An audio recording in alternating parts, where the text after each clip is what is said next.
Okay, so we'll get it started. Got the recording going. Okay, so for anybody that's watching this later as a resource, go ahead and snag either a band or a belt or some form of strap. If you're someone that does yoga and has a yoga strap, that'd be fine. Even a really long towel would be good. It just ends up being a lot of extra fabric, but something that you can use if you need to for resistance or to help with flexibility when we stretch.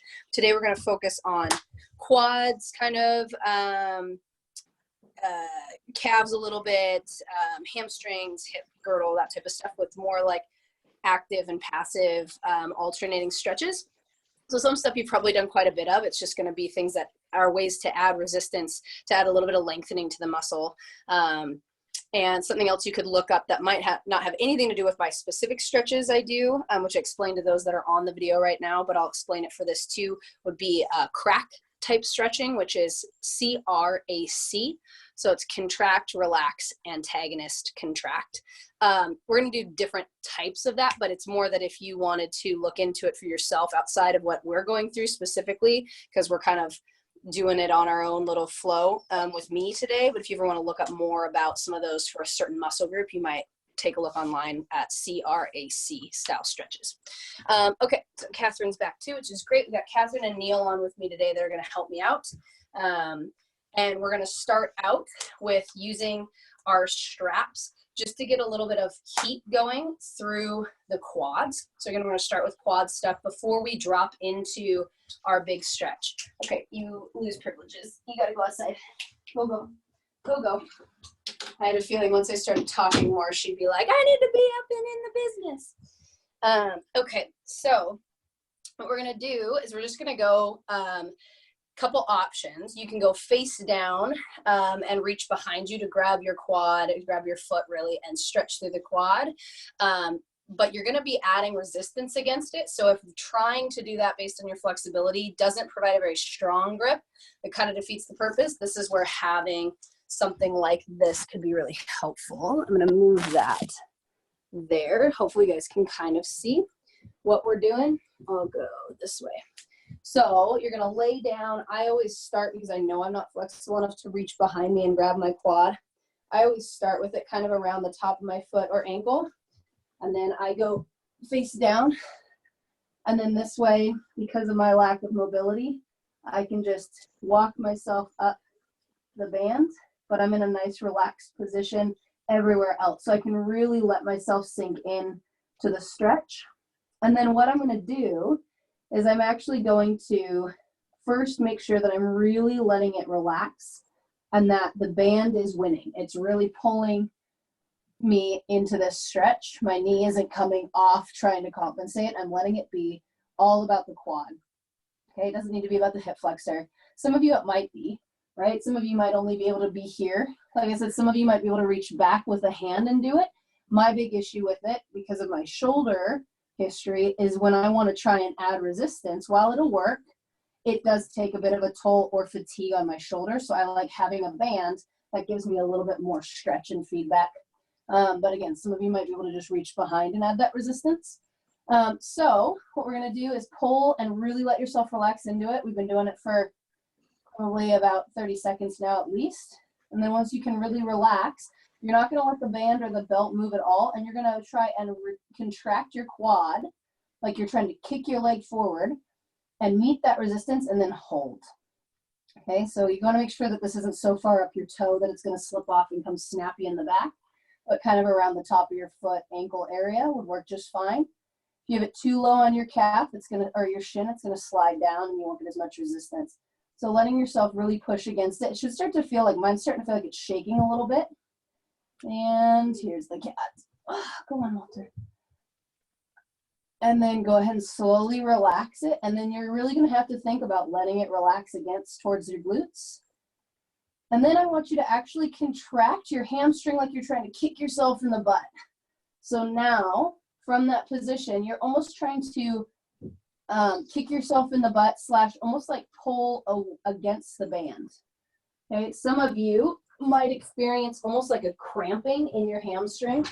Go on, go on. Okay, now the animals are gone.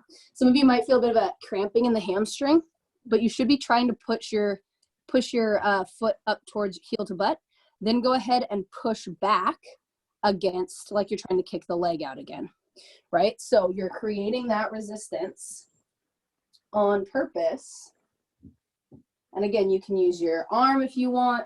I like using a belt or band so that I can be upright and controlled and comfortable. So I'm putting that resistance on there. Contract, contract, contract, and then relax. And then I try to actually stretch it a little further. So I pull even harder on the band. And again, the reason I like using a band is because every other part of me can relax. If I was just using my arm, my shoulder starts to bind up. I can't really relax my back. So it's up to you guys. But I really like having it be all about the quad. And then again, I try to bring my heel towards my butt. And my hamstring and calf are literally sandwiched right now. They can't go physically further, but I'm still trying. I'm still activating it as if I'm trying to get closer. And then I relax and I push against again. If you start cramping up at all, relax the resistance, straighten the leg out, let it hang there for a sec, and then bring it back in and try to stretch again. Okay, so let's go through one more time, pulling it all the way in as much as you can passively with the band, letting it stretch like a 10-second count. Push back against it so that you're starting, you can notice even the video, I'm starting to shake because I've been doing this enough times now. It's really getting active. And what I notice more is it's affecting my hamstring. Good, go ahead and relax. And then last little bit as I try to pull it further towards my butt. And now, even in the video, you should be able to see that I'm actually getting like almost heel to butt, where I couldn't before. So anyone watching this later might notice that. Good, slowly relax. Okay, we're gonna do it to the other side. Go ahead and carefully come out of it. Shake out the leg if you need to. Sometimes I'll sit and kind of do some donkey kicks back just to straighten and stretch it. You could even do a little bit of a calf stretch or a down dog. I think that's what Catherine's doing. It might feel really nice because you're gonna feel your hamstrings. Some of you might feel your hip flexor a little bit, but it starts out as a quad stretch and then you realize you feel your hamstrings more than that. That tells you something about the control that you currently have between your quad versus hamstring muscles, right? So go ahead and switch sides. Now, those of you that are watching the video will notice this side all of a sudden isn't touching my butt anymore, like the other side finished off. But that's as tight as I can get it to go. So I got a little bit of relaxation to do, right? So I'm relaxing in here. First time, I always let it relax more like 30 seconds or more because it takes me a sec to really like get comfortable mentally with the position I'm going to be spending like a minute to 2 minutes of time in. Really let it relax. Mentally think, is this relaxed? Is my butt on this side relaxed? Is my quad relaxed? Is my foot relaxed? Sometimes we'll be going like that, and then we realize, oh, my foot wasn't relaxed. Okay. Then I'm going to pull it a little bit into a stretch, and I'm going to try and resist against it for a 10 count. And again, it's not scientific as far as the count time, how fast you count, how slow you count. Just get some contraction. When I don't think to count and I'm doing it myself, I go until I start feeling it shake. And then I slowly relax it down. And then I try and pull my heel to my butt. So you can't see it, it doesn't look any different, but I'm trying to use my hamstring to personally contract and take my heel to butt. And it doesn't look like it went anywhere, but I feel it. My hamstring's cramping. And then I relax it down a little bit. Let it relax, and then I pull it a little closer. Now on this side, you'll notice I've already almost gotten to my glutes. If you're someone that's watching this video after the fact, you might notice to yourself it's different one side to the other. And then I'm going to press out against it. And again, mine is a stretchy band. Yours might be a belt that doesn't stretch, and that doesn't mean that you're not pressing hard against it. It just maybe doesn't show as much movement, but you're still contracting and activating those muscle groups. It's the resistance that matters, not how much it travels. Go ahead and relax it down. Good. And then try and contract that hamstring, trying to get your heel to your butt on your own. Really contract Try not to cramp anything up. I know that I'm starting to get a little cramp on it. Do your best and then relax. And let's try and stretch it even a little further. And I finally kind of got heel towards butt on that one. Hanging out there, trying to really relax into that stretch. And then let's go one more time, trying to straighten the leg. And again, someone might have to, if you don't have a band, use your arm, that's fine. Just make sure that you're holding that contraction, and you should feel it. And then slowly relax. And then let's pull it as far as we can get it to go comfortably. Let it relax in that position. And good. Carefully come out of it. Straighten the leg if you need to. You need to down dog it or just kind of extend back and forth. Whatever it is you personally need, do that now. I want to hear from either of you that's on the video. Right now we have Catherine or Neil. Anything on that feel like it wasn't working or wasn't contracting? Feel your hamstring more or your quad more? Anything to share? So for me, I never got to the shaky part. So that just didn't happen. I guess I'd have to hold it a lot longer. And the strap I'm using is like a textured rope. So it's sort of irritating to the top of my foot. So when I do this again later, I'm going to choose something smooth so that I can, you know, do it without discomfort. Yeah. But for me, the hamstrings were fine. So I don't know what that means. It doesn't necessarily mean anything right or wrong. You might be someone that isn't already over contracted through your muscles, right? That's totally fine. That might be a flexibility thing. We know with you, you're kind of flexy on some things, right? And we're working stability with you. So possibly you don't maybe have like naturally over tightened hamstrings or what we call hypertonic hamstrings that are locking down and then feel like they're cramping when you try to contract them on purpose. So that could be why. It's not a bad or a good thing. It's just who you are and what you're working with.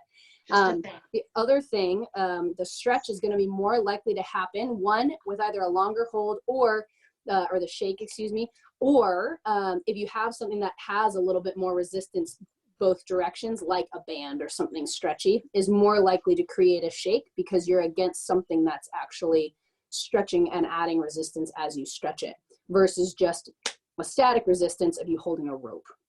So yeah, good things to think about and great things to share if people are trying to pick their implement for when they're doing it themselves, that they'd want something smoother to use and maybe something that they can hold for a long time, right? So not a bad idea.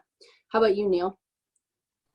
Well, I got lots of cramping in my hamstrings and then like a weird spot, like in my back, like where my lats meet my lower, or where my lats meet in my back. I like get some weird cramping there. But good stretching through the quads and cramping in the hamstrings. And cramping in the hamstrings, right? And so that's something to think about. So there's the exact opposite of what Catherine said and a little bit more like what I might experience or was saying, but Neil was part of strongman stuff and stuff where you just carry load and you have to be tight and braced at all times. If you were too flexible, you'd collapse under the weight. So for you, you might be more likely to, when doing contraction under stretch, feel a little more of a cramp because that muscle's already sitting there chronically tight and now you're trying to make it tighten even more, which might be why you feel that bit of cramping. And then as far as the back goes, really common that if our body's used to being tight, full posterior chain, so all along the back side, that how we position our low back or our lats that tie into our low back and our hamstrings that tie up into our back, everything else, if we're contracting or stretching one or the other, something else has got to give and your body might not be used to that. Again, if it's not super flexible, things like that. Could also be if you had a shorter belt that had to reach around. The one reason I tend to use a longer one is I know about myself that I might start to overuse this as well in trying to reach and create resistance with my upper body. It almost does the same thing of a chronically tightened lat, just like the hamstring, and I might cramp out trying to hold resistance. That's probably what it was because I had a short belt. So for future folks, try to find something longer than a belt. There you go. Yep. So for things like that, or something stretchy that has some give to it so that you can bring it forward, right? And that's something, like I said, I knew about myself when I picked my implement, and we're learning about you guys what works really well or what did or didn't work depending on who you are. So great. Awesome feedback, guys. I really appreciate it, because these are things that you guys can do without me in the future. So it's good to know, and it's great ways to heat everything up. The next thing we're gonna do, because we just spent going back and forth between hamstring, quad, and activating things. And the main reason we did that, just as a little tidbit, is when we strengthen or heat up one muscle group, the other muscle group has to neurologically stretch a little bit or let go so that the other muscle group can contract. So if you think of your bicep, I've said this before, if your bicep is contracted, your bicep can't also be maximally contracted because it goes the opposite way. It has to give a little and relax a little in order for the bicep to work. So it works in coordination with each other. Same thing with like quads and hamstrings. So that's why if we work towards stretching one, if we can activate the other against it and then get it to relax and then re-stretch, that's sometimes what we're using as our advantage of that contract, relax, antagonist, contract stuff we talked about. That could be also why certain things cramp out if we're really tight one side but not the other. Okay, so what we're gonna do is we're gonna do some active movement now for the quad that lets us rock into it. So you don't need a prop for this one. This one in general, you're gonna be kind of up in a position like almost like a crab position. So I'll kind of stand this way, and everyone's a little bit different. Some people might do better if they had to sit up on a box or something. I like the crab position. So what I'll do usually is I will come up and try to stretch using my hamstrings and my glutes a little bit. Then I rock forward into one, onto the foot. So we're stretching through the foot, the toes, whatever. You can tap your knee down, which really for me stretches my quads. Some people it might be your hamstring, or excuse me, not hamstring, hip flexor. And then you can come back to that position. And then I go back up, and then I switch legs. And again, I try to take that knee. So it's hard for me to know what you guys can see there. I try to take that knee, and you can even come out sideways with the other leg towards the ground, rocking into the toe, coming back up. And then again, I do a little flow with it. I activate, I drop the foot back, and I rock onto the quad, right? Some of you might not be able to really do the flow very well, so you might just go back and forth, one side to the other, and you use the other leg to assist you where I'm bending it up. That's fine too. I just want to make this active. Like I said, I like to do that, hit the back side, then the front side. So I do a bit of a hip bridge, and then I come up and stretch it. And then I hip bridge again, and I switch sides, and I come forward and stretch it. You'll notice even for me, I don't get one side down quite as far as I can get the other side down. So I can get this side down a lot closer to the ground. But then when I do this side, if you watch here, it doesn't get very far before I feel a stretch. So for that one, that might be one side that I need to do a little bit of actually tucking the leg under and bridging up. And that's okay. You guys get to play with this one. I know I'm showing you a lot right now, but you're doing whatever works for you, and you're doing several reps on each side. If you're feeling it a lot in your hands and wrists, like I see Catherine, a lot of us also sit and work at computers all day, that's fine. Maybe you do what I'm doing, where you just use it to kind of support you, but you're not back on it. And then all you're gonna do is take occasional little rock up and down, right? So that might be where you are, where you stay seated for a good chunk, and then you rock up onto the shoulders, stretch, and then sit back down again. That's fine, right? Again, I like that flow. I'll go through the full flow one more time from this angle. If you're someone who's really looking to get some good heat and mobility out of it, hip bridge, right, with a little bit of a crab look. Drop one foot back, other leg goes out, and you rock into it, stretching all along here, getting some mobility in the foot. And then I come back, bring my feet together, hip bridge again, drop the other side back. And again, you can drop the leg down, or if you need assistance, you can keep it bent like this, but you're dropping the other knee. There's your two options to the ground. And then I switch back, and I make a flow out of it. Forces my shoulders to open up through the chest, makes my hands and wrists get some mobility going actively, makes my feet get some activity, and it makes my quads. But you guys can pick any of those combinations. Keep playing with it, you two that are on here. Try and give me maybe 5 per side starting now. Just because you're on here and we're taking the time to do it. And I do love this one. I love this mobility and flow, playing around with it. Great, Catherine, I like your little modification of getting the quad back there, but still doing the little bit of hip bridge in between and then going back to the other side. So that's a great, easy way to scale it based on what your mobility is capable of. Neil, I think you're doing great. I just see a bunch of hip bridges in the crab position. So as long as you guys are feeling some activity, and remember, this might not feel like one really hard stretch anywhere. That's the difference between mobility and just passive stretching at end range, right? So if you only feel a little bit of a stretch, but you feel yourself having to move and loosen up and heat up, and like you can get a little higher in the hip bridge, or you can get your knee a little closer to the ground each time, it doesn't have to feel like a big, giant, pulling, painful stretch in order for that to mean that you're getting mobility out of it. That's kind of that difference between being mobile and functionally able to move into positions versus just stretching. So just to be clear, these might not feel like super big stretches, but you might feel soreness in the hands, the wrists, the feet. You feel a little pull, and maybe you're just noticing that you're getting more functionally able to move into these positions. I Nice. honestly didn't know the human body could do what you're doing. Yeah, there you go, right? Because a lot of things, we don't do them very much, right? We don't think about like working on doing these, literally how hard this could actually be on us, right? Because we don't practice it. But then if someone made us stay there for a while, we're like, oh, this is awful. Yep.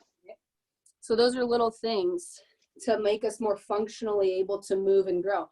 You think about if I was like on the ground somewhere, right, as I got older and I had to get up, normally if I wanted to get up here, what if I was small space and I had to come up and bring my legs like this and move and stand up in some weird way, right? I need to be able to do that and mobily be able to come back down to the ground, just like babies get up in all sorts of weird looking angles and you're like, that's never going to work, right? They make it work based on what their strengths are, or their mobility is.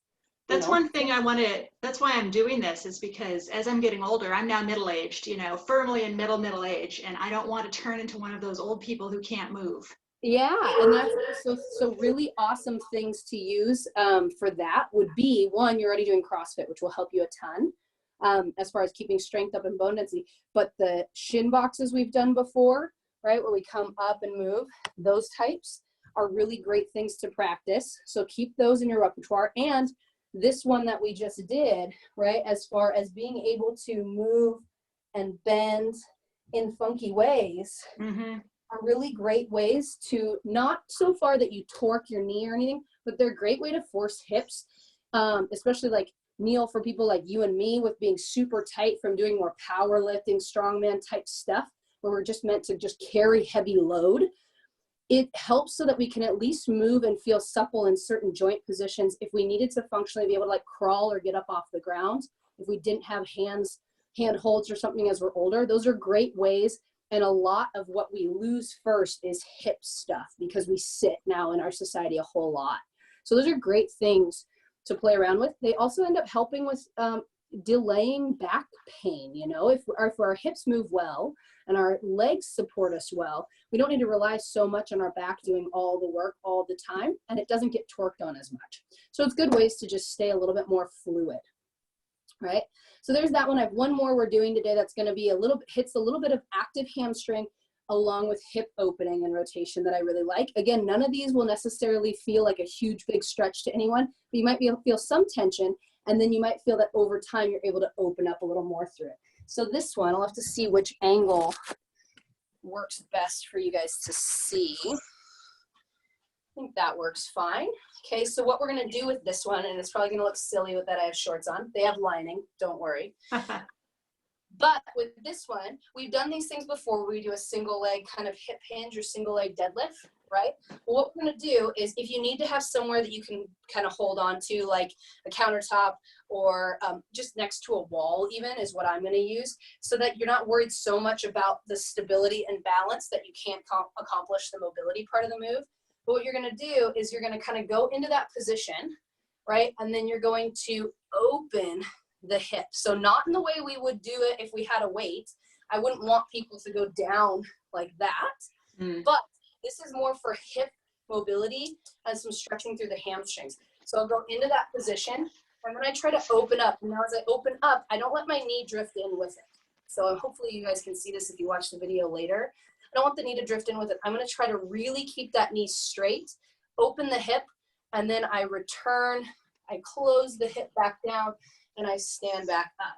That should add some heat through the foot, stretch through the hamstring, maybe a little bit of heat through the quad, and then hopefully you feel a bit of a stretch kind of right in this area as you really work to open. Like I said, I hold onto a wall until I get warm.